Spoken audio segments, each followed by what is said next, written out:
1가구 1주택 기준시가 12억까지 월세소득 비과세.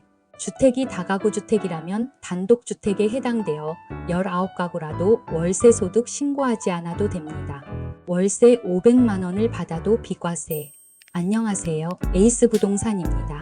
오늘은 1가구 1주택 소유자가 월세를 받았을 때 기준시가 12억 원 이하라면 비과세 혜택을 받을 수 있다는 정책에 대해 자세히 알아보겠습니다. 이 정책은 정부가 부동산 시장에 과도한 세금 부담을 줄이기 위해 도입한 것으로 주택을 보유한 가구가 월세를 받더라도 일정 기준까지는 세금을 내지 않게 돕는 제도입니다. 이 정책은 1가구 1주택자에게 해당 주택의 기준시가가 12억 원 이하일 경우 월세 소득에 대해 비과세 혜택을 제공한다는 내용입니다. 1가구 1주택이 조건. 1가구 1주택자만 해당된다고 말씀드렸죠. 다주택자나 보유주택이 여러 채일 경우에는 이 혜택을 받을 수 없어요. 기준시가 12억 원 이하. 주택의 기준시가가 12억 원을 넘지 않아야 하며 예를 들어 12억 원이 기준이면 그 이하의 주택만 비과세 혜택을 받게 됩니다. 또한 월세 소득이 발생해야 하는데요. 즉 주택을 임대해서 월세를 받는 경우에만 해당됩니다.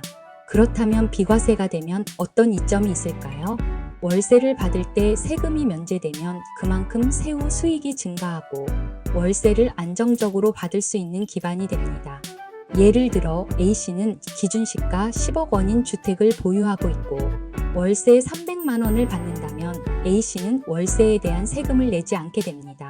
이로 인해 연간 3,600만 원의 세금이 면제되는 효과가 있는 거죠.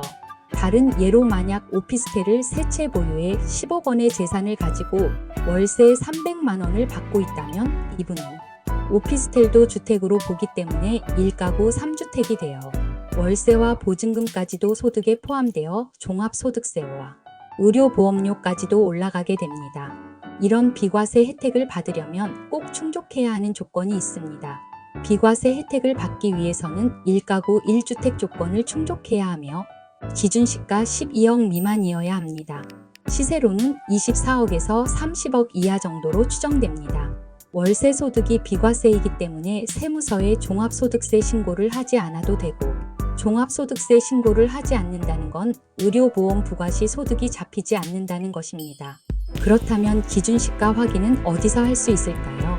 보통 시세와 관련된 정보는 국토교통부의 부동산 공시가격 사이트나 지방자치단체의 공시지가 확인을 통해 알 수 있습니다. 오늘 말씀드린 정책은 다소 복잡해 보일 수 있지만 1가구 1주택자는 월세 수익을 비과세로 받을 수 있는 좋은 정책입니다. 정리하자면 기준시가 12억 원 이하인 1가구 1주택자가 월세를 받는 경우 세금 부담이 줄어들 수 있다는 것이 핵심입니다. 오늘은 기준시가 12억 원 이하 1가구 1주택자는 월세 소득이 있어도 비과세 된다는 부분에 대해 알려드렸습니다.